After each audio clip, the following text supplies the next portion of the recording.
So this evening at approximately 8:30ish, um, APD got a 911 call of shots fired here at Cabela's.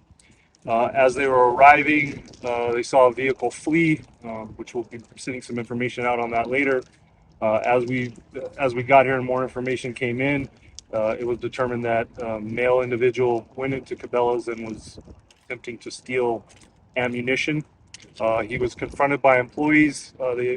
Sounds like they attempted to get the ammunition from him and escort him outside of the building.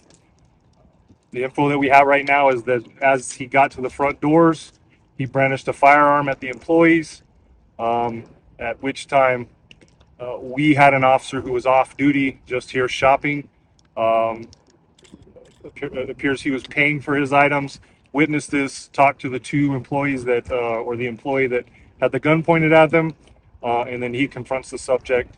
And based on some video evidence that we have and from speaking with the employees here, the suspect pointed a firearm in the direction of our off-duty officer and fired around.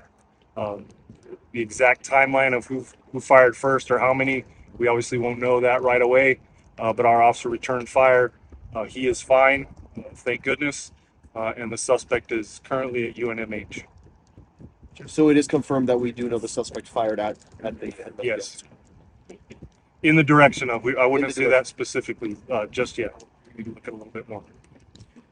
Chief, I'm curious. In the case of an off-duty officer, how does protocol change versus an on-duty officer when they're involved in one of these involved shootings? I mean, as we begin to talk to people, we're going to figure out if he identified himself as a state police officer, which is it's whether he's in uniform or not. He identifies himself. He's working, and again, I'm certain he was just trying to do his part for this community. The man pointed a gun, store employees, and then pointed a gun at him, which I think we see that pretty regularly here. Well, Time period, or you don't know? Yeah, we won't know that for a little while. Be a couple days probably, maybe tomorrow. officer, this is obviously a piece of a larger story, but we talk about violence involving officers, specifically state police officers. Can we talk a little bit about this trend and what we've seen over the last year? Yeah, I mean, I think the trend, I believe Chief Medina tells y'all probably more often than I do. Uh, these armed shoplifters, I'm not sure when this started, but it seems to be nonstop in this town. And again, you saw another one tonight. Um, Fortunate for the people working in there and maybe the citizens that were in the parking lot, we had an off-duty officer that had the courage to, take action and try to stop somebody from hurting anyone else. And so, again, as the facts come out, we'll be able to provide more to you. In the meantime, like I said, our officers as well, we're very happy for that. Um, Unfortunate event, but it's all too often here in Albuquerque. Can you talk about a little bit about that car? Being sought and flee.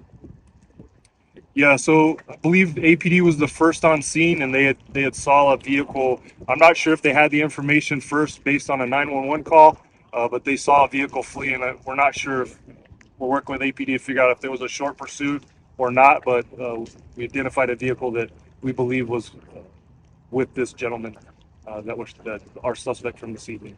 So we're looking for the vehicle and the person who was driving it as we speak. We do have one suspect confirmed that UNMH. Correct. What was the last thing we had? How did For state police,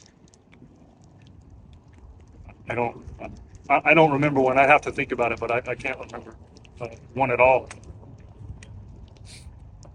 It's good. Chief, thank you. Appreciate it. Thank you.